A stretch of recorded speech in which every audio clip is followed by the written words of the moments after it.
You've done a pretty good job of bifurcating previous opinions, papers, policy positions that you've bifurcated from this job. As though judgment doesn't matter, even if it's technically true. I mean, we didn't ask you if you're a Vikings fan or a Colts fan or a Chicago Bears fan. These judgments, statements you've made matter a lot, even if you don't have direct legal authority for a particular policy. But I want to pretend for a minute that you and I are in the faculty lounge, okay? And you're not applying for this really important job. Do you believe that starving the U.S. oil and gas industries of its capital, even though you have no intention of doing that as a comptroller, do you believe that if you could lead to the bankruptcy of all the oil and gas companies in America, that would actually help climate change? Well, Senator, first of all, let me tell you that I would love to engage you in a conversation at the faculty lounge. But in the faculty lounge, people typically do not ask questions in the form, do you believe?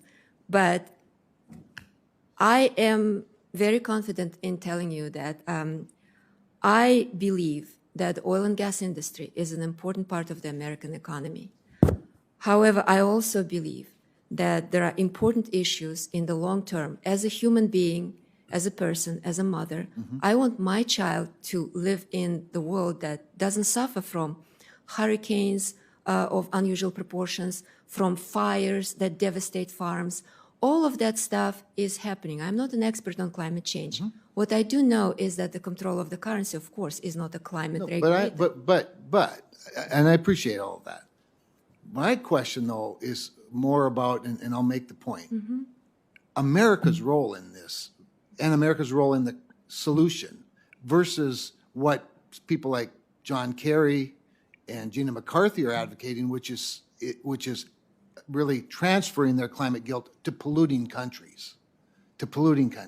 Like somehow if we shut down the industry in the United States, that Russian natural gas or Venezuelan oil or Saudi oil somehow doesn't have a negative impact on the climate, that we'll all be better if we just starve capital in the United States of America. I would submit to you that building up the oil and gas industry in the United States of America would have a greater impact on reducing climate change than starving it.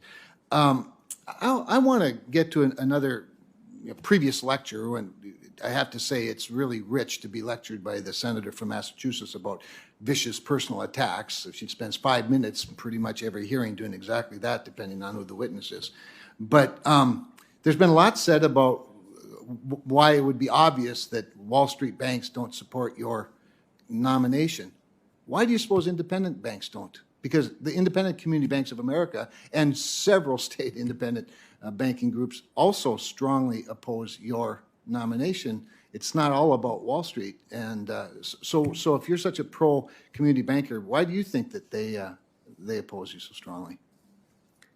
Senator, I'm with you on that. I wish the community bankers and their association, trade association, actually read more carefully what I've written, because what I've written, in fact, differs fundamentally from the descriptions of what I've written that have been, proliferating in the media.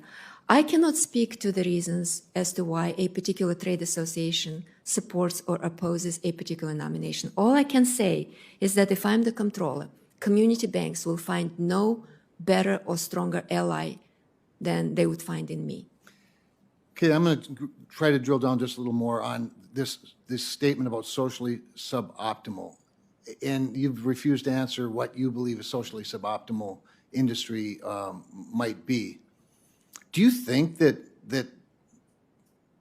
a regulator ought to have the authority to determine what a suboptimal, socially suboptimal industry is, and then make determinations on whether they ought to be lent to by a community bank, a large bank, a Wall Street bank, or an independent investor? Senator, I believe that regulators should never substitute their policy judgment for the judgment of Congress. I when I said suboptimal policies, I meant for Congress to make those policy decisions. What kind of activities we want to support, what kind of activities we don't want to support, it is ultimately up to Congress. It is not the regulator's job. I completely agree with you on this one. I actually happen to think that all the right incentives are already in place for risk assessment by the banks themselves. But anyway, with that, thank you, Mr. Chairman. Thank you for the way. Thank you, Senator Cramer.